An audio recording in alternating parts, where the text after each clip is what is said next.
chà, nếu mà đã tới đảo Phú Quốc á thì mà không đi chợ đêm Phú Quốc á là kém phần ý nghĩa nha. Ta nói á, chợ đêm Phú Quốc á là có quá nhiều đồ ăn luôn, mà nơi nào có nhiều đồ ăn thì mà không thể bỏ qua nè. Ngoài tất cả các loại hải sản bao tươi sống và các loại gọi là hải sản siêu hiếm như là nhum nè, thì chợ đêm Phú Quốc còn có một số những cái món đặc sản như là đậu phộng này đây. Nhìn đậu phộng đúng không? Nhìn nó bình thường vậy thôi nhưng thực chất nó rất là đặc sản nha. Nó có bao gồm cái hương vị ở ngoài nè rất nhiều như kiwi, xoài, dưa lưới, caramel, choco pie. Lần đầu tiên một ăn có loại đậu phộng mà ngậm như là kẹo vậy. Có tất cả các vị trên đời này là đều có luôn á. Các bạn đi mua về mà làm quà thì ta nói nó bao sang và bao ý nghĩa nha. Món đặc sản thứ hai chính là bánh bò thốt nốt. Bánh bò được làm bằng đường thốt nốt chan một tí xíu nước dừa vô, các bạn sẽ thấy độ mịn của bánh bò và độ béo của nước dừa. Đã vậy độ ngọt và liệm, ngọt thanh của đường thốt nốt. Và cuối cùng là cái món không nên ăn nha, ăn vì nghiện suốt đời luôn, ăn mà nhớ mãi luôn. Đó chính là món thốt nốt dầm với lại dừa sáp. Trời ơi, bỏ biết sữa vô nữa, nó ngon mà nó cay mà nó béo thiệt luôn á. Tôi mê Phú Quốc lắm luôn á. Ai mà chạy đến Phú Quốc không đủ tim đi thôi nè.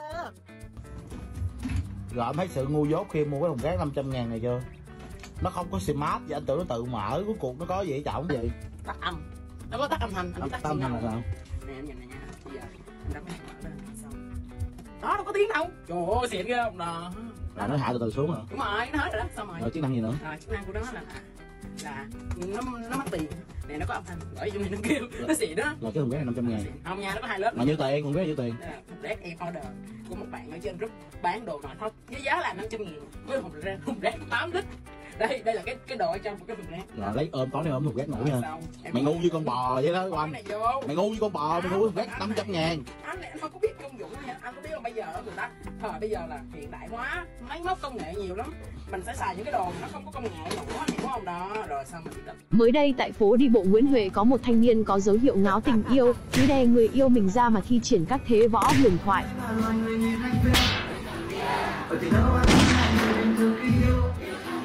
Anh đang mơ màng về bầu trời này chẳng biết sao em như vô tiền, nhưng có mỗi như hai con tim trên đồi thảo nguyên. Em như Beyoncé hát, anh như Jay-Z đang rap với từng ngày nắng, với từng ngày gió, với từng ngày tháng có em. But I don't know who you are. Những người lòng chợt băng qua tôi chẳng biết ai là.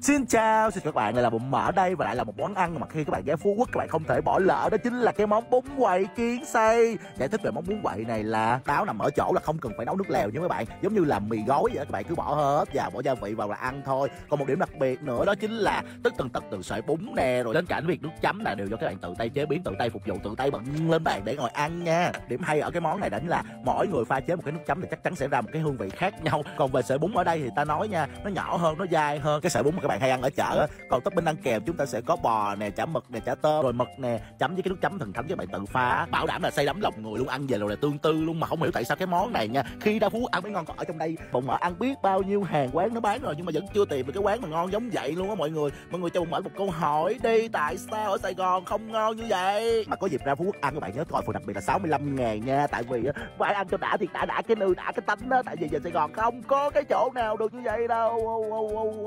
Ố là la mọi người ơi, Bụng Mỡ vừa phát hiện được một quán bán chè dâu tây và chè dâu tằm siêu ngon nằm ở đường Cách Mạng tháng 8, bao ngon bao rẻ mà em bao đông luôn. Em này Bụng Mỡ biết á, khi coi TikTok của một anh ở trên TikTok á, trời ơi nhìn thấy ngon rồi ai ngờ lại uống thử. Trời ơi đúng là không uống không tui 20 phút để tới quán này nó ngon mà lạ kỳ nha. Có các bạn thấy chưa, hai cái thố đó là dâu tây và dâu tằm được ngâm với nước đường đó, múc bỏ vô trà và bỏ thêm 5.000 chiên châu trắng, 5.000 chiên châu đen, một ly 30.000 mà bảo đảm các bạn uống là nghiện nha. Tôi tin chắc là quán này càng ngày sẽ càng đông nè, tại vì sao nó quá khác biệt với thị trường trà dâu bây giờ nha, có tằm mà ngon nữa. Mặc dù á em nó chỉ là một chiếc xe đẩy ngoài đường thôi nhưng mọi người sẽ thấy chỉnh chu trong từng ly nước nha, từng cái sản phẩm nha và từng cái gọi là chất liệu nha. Trời ơi tôi mê quán này quá, bây giờ tôi đi uống nữa đây, đã quá mọi người ơi. Ăn Bụng Mỡ ăn nhiều thôi. Yeah, mới đi ăn về mọi người, ta nói quán đúng ngon luôn nhưng mà Sukana bị Tào Tháo dí nên quyết định ngồi trong toilet on the mic kể các bạn nghe một câu chuyện tình buồn. Tên anh như sóng biển, em là đại dương xanh. Em thích ăn bánh canh, còn anh thích bánh ít. Em thì thích ăn mít, còn anh thích ăn xoài. Đôi khi anh mệt nhoài vì em ăn nhiều quá. Em ăn từ món Á cho tới món châu Âu. Anh cảm thấy lo âu, lấy tiền đâu mà trả. Anh đã phải vật vả kết thúc một cuộc tình. Cái bụng anh chỉnh hình không phải do có chữa, mà là do uống sữa trong những đêm anh buồn. Ta nói buồn, buồn, buồn, buồn. Ta nói buồn, buồn, buồn, buồn. Khúc sau chưa có trả lời.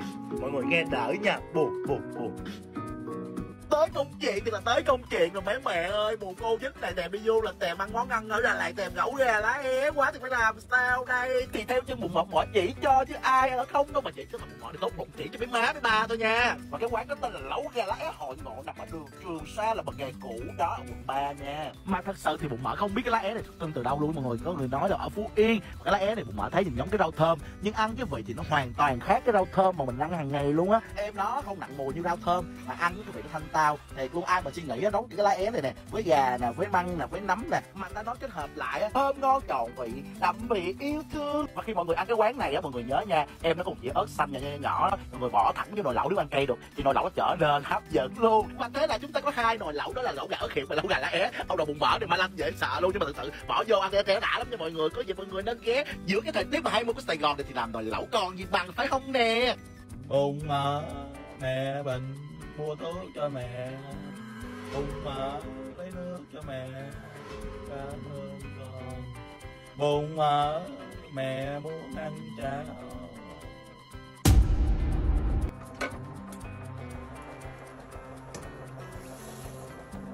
Không được bỏ muối, mẹ bị cao huyết áp. Không được bỏ đường, mẹ sợ tiểu đường. Lạ quá, mẹ ăn không được. Mẹ thèm cơm chiên. Mẹ thèm cơm chiên hả? Ok, mẹ con làm liền. Khi có Sài Gòn Food thì món ngon ăn liền chỉ có 3 phút mà thôi. Siêu đơn giản luôn. Bỏ lên chảo nha, rồi mình xào tới tàu luôn trong 3 phút là có ngay một dĩa cơm chiên hải sản ngũ sắc. Đừng thấy đóng gói vậy á mà tưởng á là không có đồ ăn nha. Em nó có ruốc nè, có thanh cua nè, và đặc biệt có mực luôn. Ngon quá à con trai. Nhưng mà giờ á, tự nhiên mẹ thèm ý. Sao mẹ con?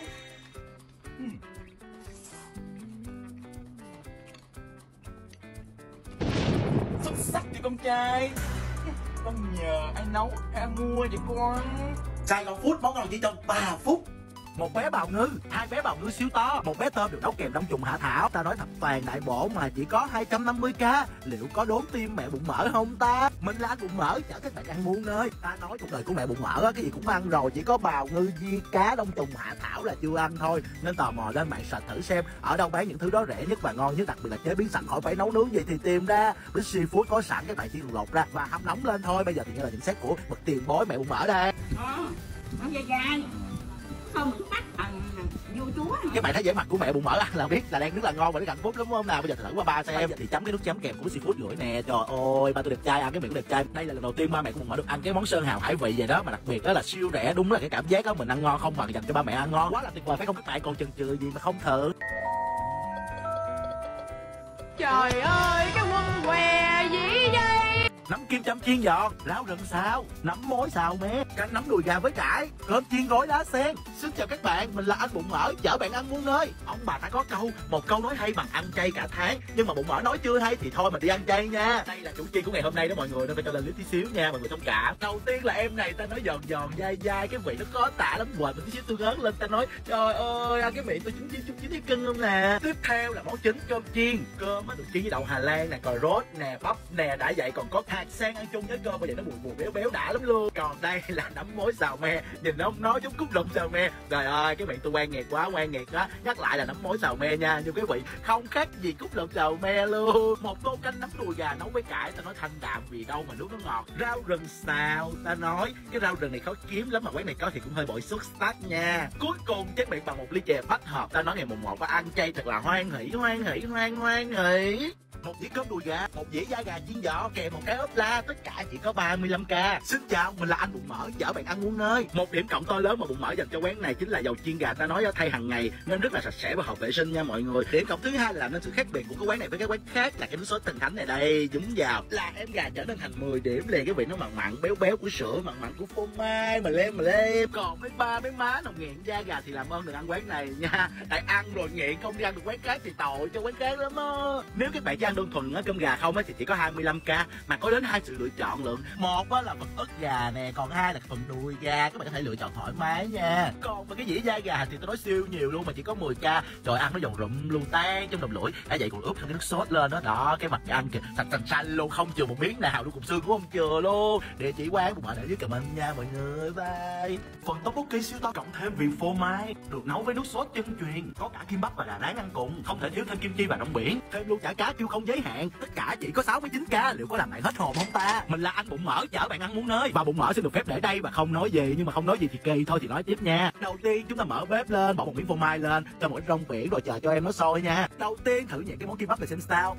Đúng là cái hương vị quen thuộc của kim bắp đây mà. Tiếp theo không để các bạn đợi lâu, hồi nãy giờ nôn cái món phô mai này lắm đúng không? Bụng mỡ cũng nôn lắm. Cái gì phô mai này có bắp ở trong nha, lại béo ngậy ngon nhất ngay. Tiếp theo tận cùng cua sung xương, các bạn biết là gì không? Là double phô mai, thêm một lớp phô mai trên nồi lẩu tteokbokki của chúng ta luôn. Bây giờ thì bỏ nhẹ gói mì vào lấy cái giá muốn xem ở dưới có gì nè. Trời, có cá viên nè, có chả nè, có tteokbokki rất là nhiều hương vị, tteokbokki xanh, tteokbokki đỏ, tteokbokki tím. Trời ơi, điều này chúng ta nên mà khỏi về và thử nhẹ cái chả cá nha. Quá xuất sắc, không quá bột nha. Bây giờ phải cái mỏ chấm chím như ăn Hàn Quốc cho nó đẹp trai không nè. Và đây là tên quán các bạn cần phải tìm đến và làm sao để ăn được 69k thì hãy đọc cái comment nha.